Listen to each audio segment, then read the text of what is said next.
welcome to this edition of Here's What's Cooking at Key Chorale Bachtoberfest, Teil 2. Bach and beer. What a perfect combination. Key Chorale, chamber singers, and Church of the Redeemer present our unique take on Oktoberfest with a 3-day festival celebrating the music and the genius of Johann Sebastian Bach.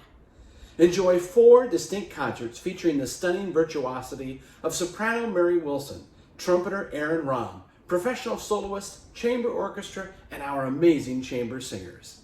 Our festival concludes with a beer garden experience, complete with German food, beers from Calusa Brewing, that is good beer, and music from Bill Milner's Oompa Band. Saturday's concerts will feature triple threat Sam Nelson, a phenomenal organist, conductor, and choir master, in an afternoon organ recital complete with a box lunch.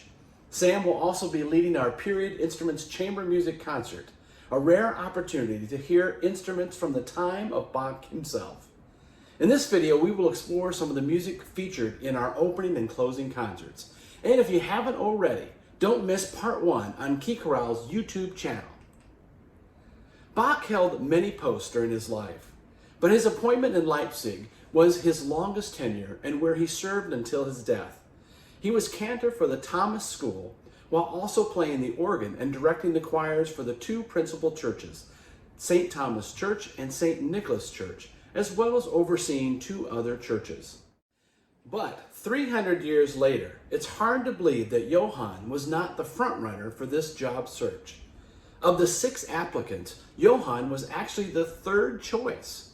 The first choice was Telemann, but he withdrew after securing a very large raise at his current position in Hamburg, which probably bought him a lot of hamburgers.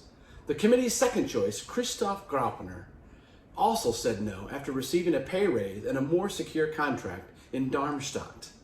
After learning that Bach was the final choice for Leipzig in 1723, Graupner graciously wrote to the city council, assuring them that Bach is a musician just as strong on the organ as he is expert in church works and kapelle pieces, and a man who will honestly and properly perform the functions entrusted to him.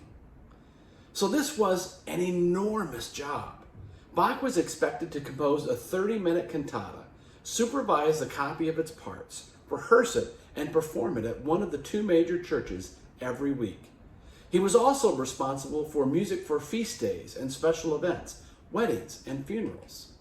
And he had to train the 50-plus boarding students at the St. Thomas School, where he also begrudgingly had to teach them Latin, and oversee the musical activities of 2 smaller churches.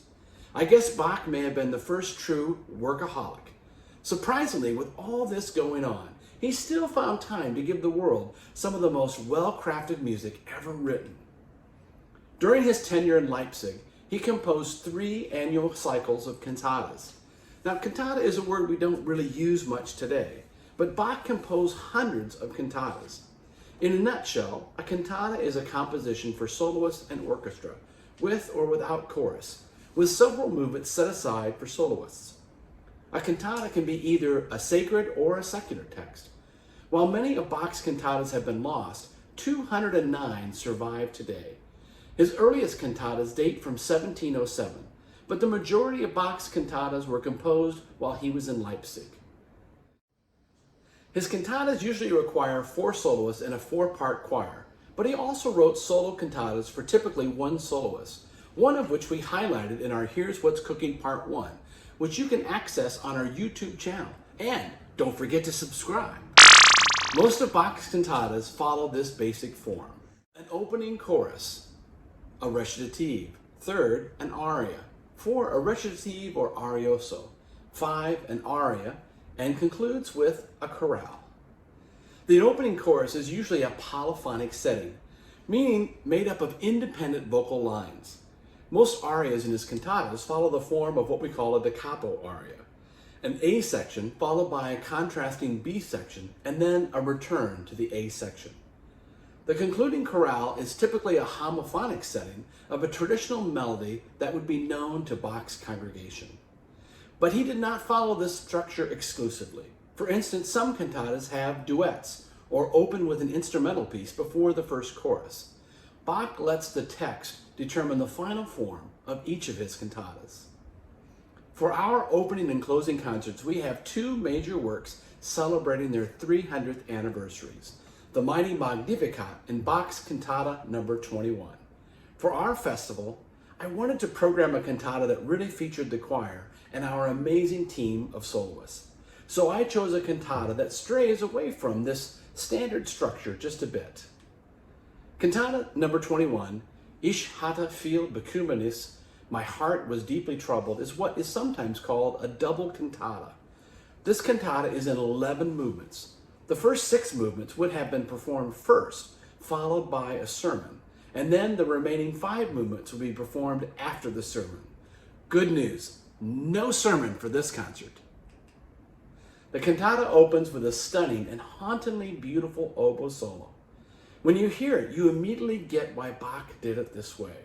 The text of the opening chorus says, My heart was deeply troubled, but thy comforting words revive my spirit. Sighing, weeping, sorrow, care, anxious yearning, fear and death gnaw at my oppressed heart. I feel affliction and pain. The sound of the mournful oboe gives the listener time to center and reflect.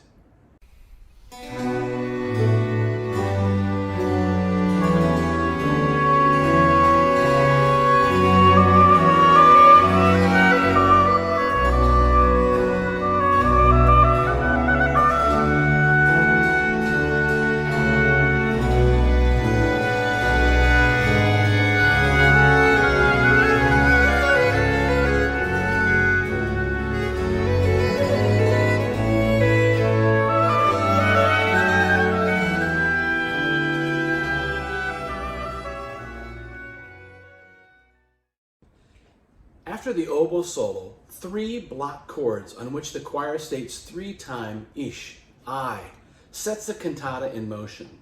One of the reasons I chose this cantata is that it has lots of moments that feature a solo quartet of voices along with the full chorus.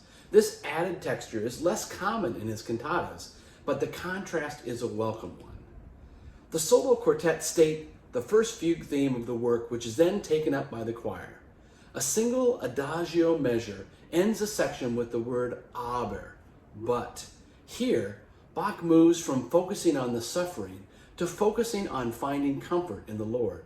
The tempo quickens and the entire mood changes.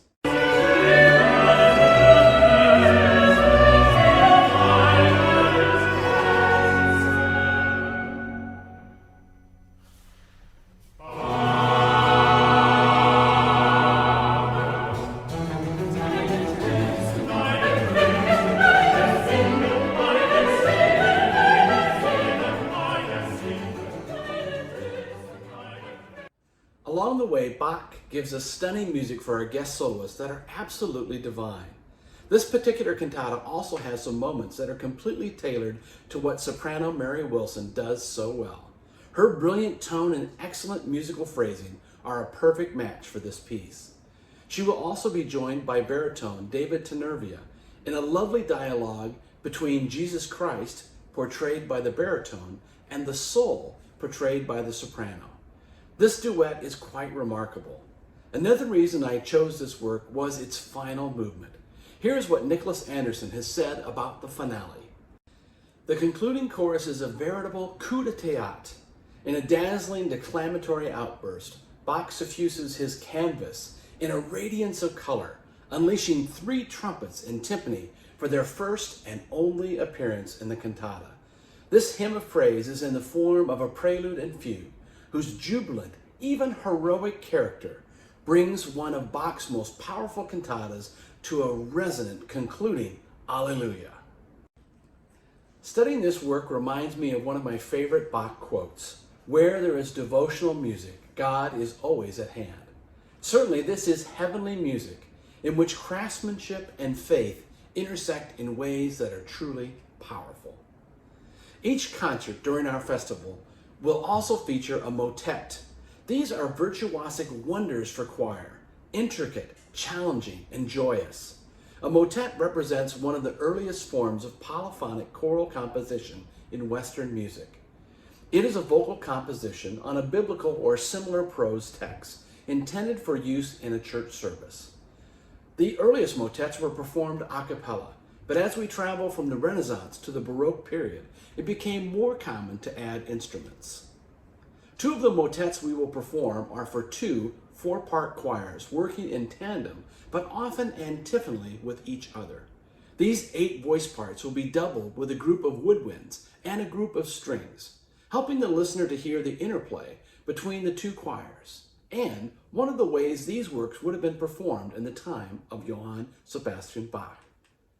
Certainly the top shelf of all of Bach's motets is Singet dem Herrn ein neues Lied, Sing unto the Lord a new song.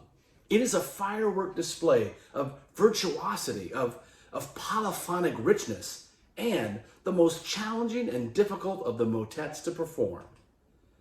Mozart had a copy of Bach's Singet dem Herrn and wrote on the title page, "A complete orchestra should be added to this." Mozart was very enthusiastic about this piece, which was performed as a surprise when he visited St. Thomas Church in 1789. At his request, Mozart was given a copy of it. In his account of the event 10 years later, Johann Friedrich Röchling said that Mozart even shouted, "Now there is something you can learn from." The motet contains 3 movements or sections in the form of a concerto for voices. The first movement is joyous as the two choirs ping-pong antiphonally the word "singet," sing, back and forth before both choirs plunge into a complicated fugue.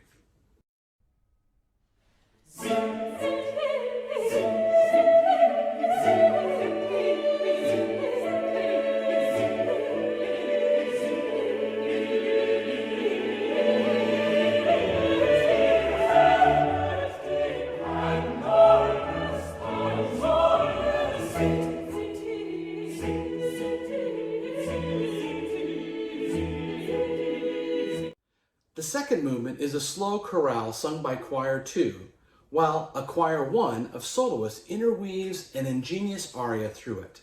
Then, the final movement is a sort of dancey question and answer game, which is closed by a fiendishly fast 4-part fugue. Whew, that was a lot of alliteration. Here is the finale of Singet dem Herrn.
And that is just a taste of what's in store October 13th, 14th, and 15th.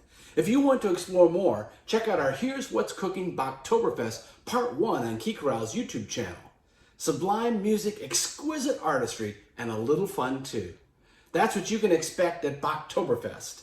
Single tickets on sale now, and save 15% when you buy the 3-day pass. And don't miss our beer garden experience following our closing concert with music by Bill Milner's Pa Band. See you at the concerts. Auf Wiedersehen!